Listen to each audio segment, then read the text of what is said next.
And here we are in the street called Boživojeva after a very famous Czech writer.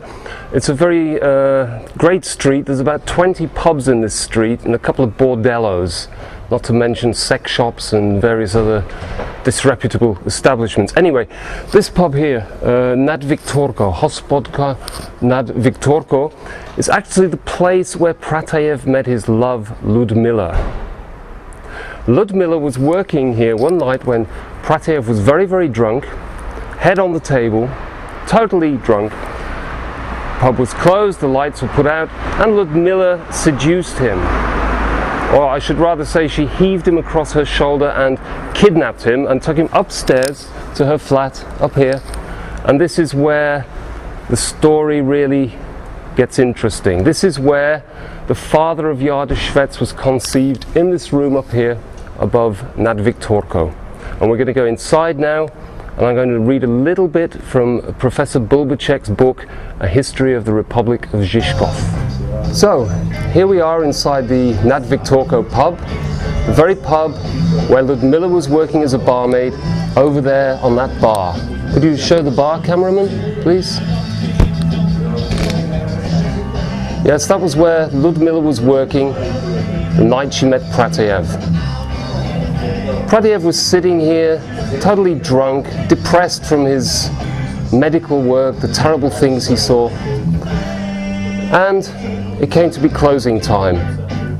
Pratajev was asleep with his head on the table. Ludmila was standing over there and she saw her chance.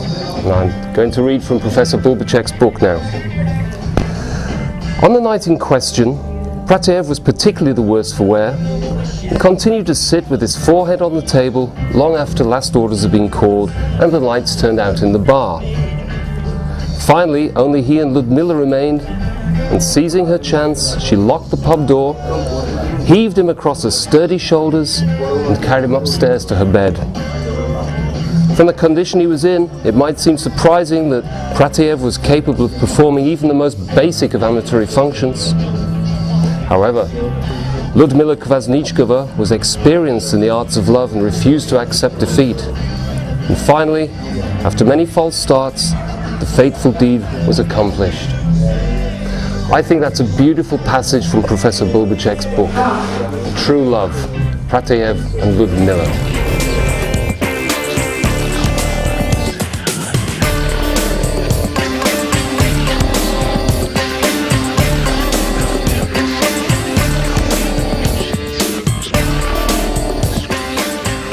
And another little known fact about Pratajev, not only was he a great doctor, a great lover, a great poet, he was also a great architect. In the course of my visit to Prague, I found out that Pratajev actually designed this here TV tower. This is back in 1945. And I met a man in a pub who showed me similar beer mats to this that Pratajev had actually drawn upon in the same pub where he met Ludmila one night while he was a little drunk, and he came up with this design. He drew it on beer mats similar to this. I'm just finishing off my own version of this. It's something like, of course Pratajev's was much more accomplished.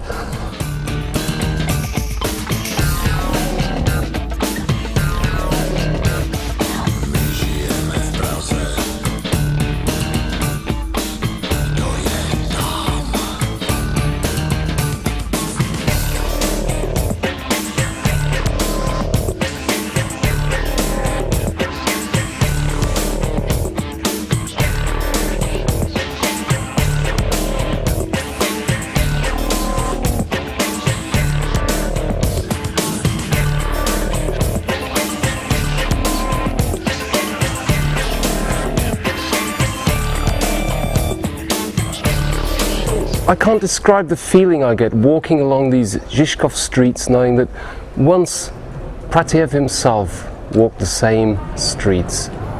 It's a beautiful neighborhood. Look.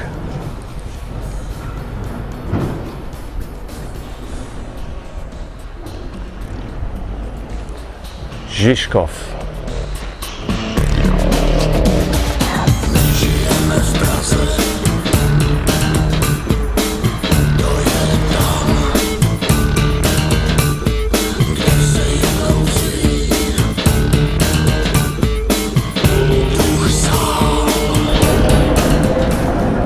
And here at last we have reached the end of our odyssey. The house where Pratajev lived. Number 4 Lipanská Street, Žižkov. Up there in that little garret room, the one with the flowers outside, is where Pratajev lived in the spring, summer, autumn and winter of 1945, while he was practicing his medical work here, helping his Slavic brothers. This is the garret room where he would compose his poetry before going to Nad Viktorko pub to drown his sorrows. The home of Pratajev.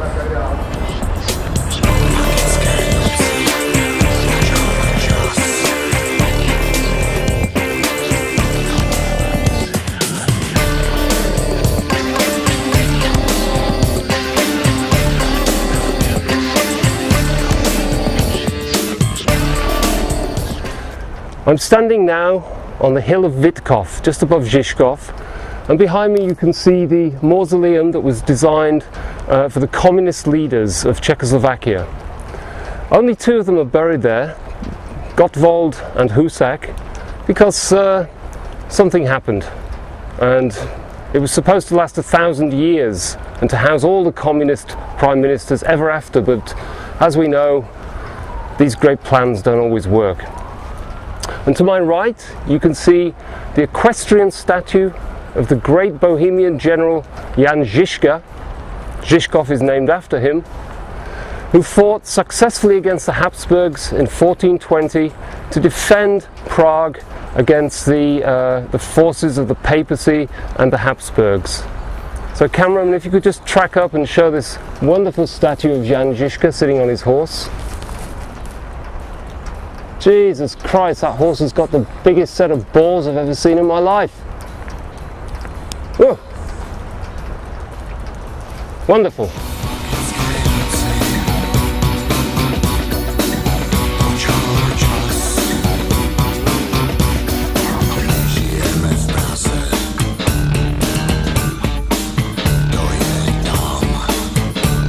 At last, in the magical streets of Žižkov, we are about to meet the great János Švec, doing what he does best, making music. Unfortunately at the moment it doesn't seem possible to get in the pub, but we'll wait a little while and we'll hope we can get in to see the band that Jáda is producing. If you could just show the grandson of the great Pratajev, cameraman please, this way. If you could get a shot of Mr. Švec. If you could follow me inside the pub.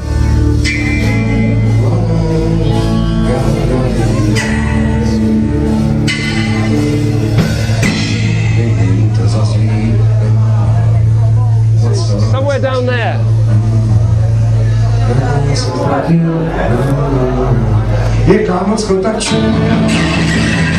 Oh, there.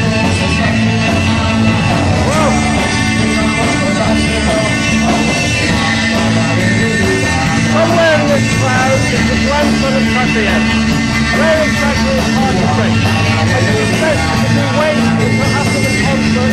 Finally managed to catch János Švec, the only known surviving relative of the great Pratajev.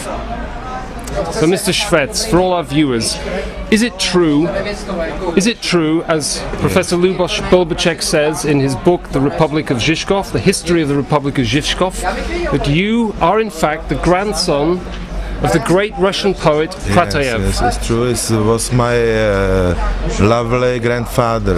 Can you tell us something about your own artistic art activities? Yes, I'm after the Velvet Revolution, which I make with my friends, Havel and others. I make only music. I like music. I make sound. I play saxophone. I play some with bands. I have band Shevtsovsky Pop. Shevtsovsky Pop. And before Jenny. It's very interesting for our English viewers to see a pub like this. What are you doing here tonight? No, good beer. Good beer. If some football. Tell us something about this band Act. Do you often work with Act? What? Do you often work with ACT? I don't understand. This band, ACT. Echt. ACT. What is your work with this band? I make only sound. Ah, the here. sound. I take too many money. Yes. I make for you're this. very rich. Do you understand? You're rich. Yeah. It's normal. Okay. On Žižkově is. And it's normal. as the audience leaves, can you give us your final thoughts on Pratajev? How you see yourself in relation to Pratajev? Pratajev is a big legend. It's wonderful to meet you, and I may only doporučit, I would say. well, thank you very much, Mr. Švec, for your time. Thank you too. And it's wonderful to meet the only living relative of Pratajev. I go now To spend your money on some beers. Some drink. Yeah. Goodbye. See you. Goodbye.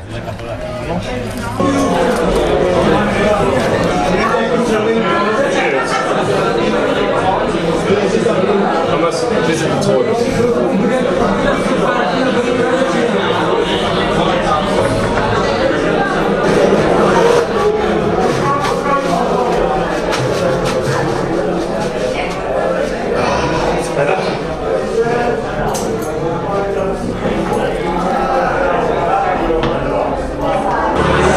The final installment of my little documentary on Pratajev by asking some members of the younger generation of Czechs how they feel about Pratajev, what his influence has been, if they've ever heard of him, in fact. So let me just sit down at this table and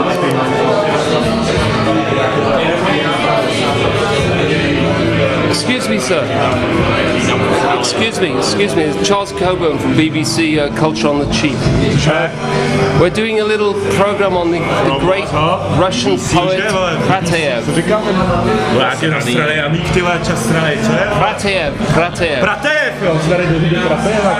Great Russian poet. I'd like to see what the influence of Pratajev is on the younger generations of Czech. Do you speak English?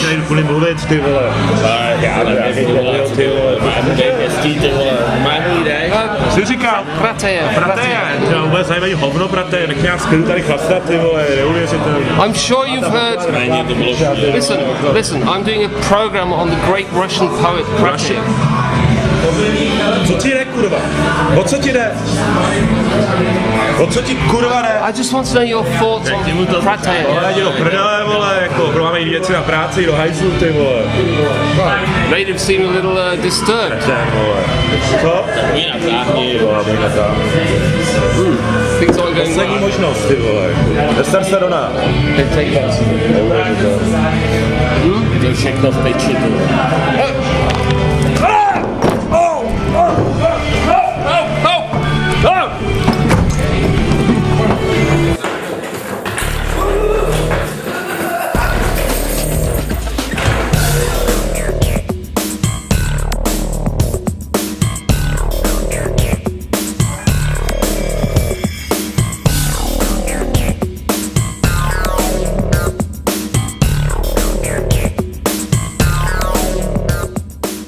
So, this is my last day in Prague.